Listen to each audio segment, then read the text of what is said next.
आबद शदरे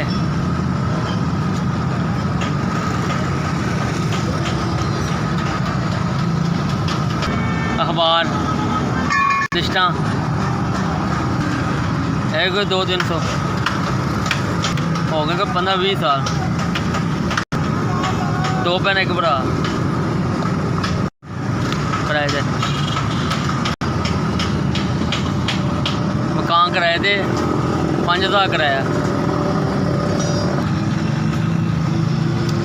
मैं घर च कल्ला कमा लाना अब्बू मेरे फारग ने मेरे सिर से घर चलता रोटी मैं ही कमा के देना। गरीब आदमी हाँ ठीक है। मेरे पैर का हाल की हो गया है। बुजुर्ग मेरे वाल साहब ने बुजुर्ग मेरी वालदा है ते घर मेरा मैं कल्ला ही रोटी कमा रहा। किराए का मकान है खर्चे पूरे नहीं हो रहे। किराए का मकान कारोबार करने से पैसे चाहिए ने। कारोबार करने से पैसे नहीं गए। गरीब बंदे हैं पैसे नहीं गए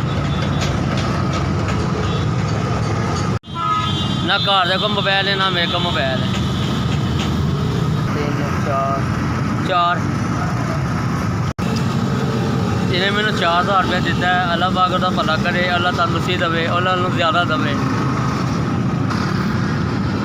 मेरे तो तुसीं गरीब का भला किया है तुसीं मेरे तो भला किया अल्लाह तुहाडे दा भला करे। मैं खुशी खुशी घर जावां। SVS तुसीं मेरे ते भला किया तुहाडी मेरी मेहरबानी।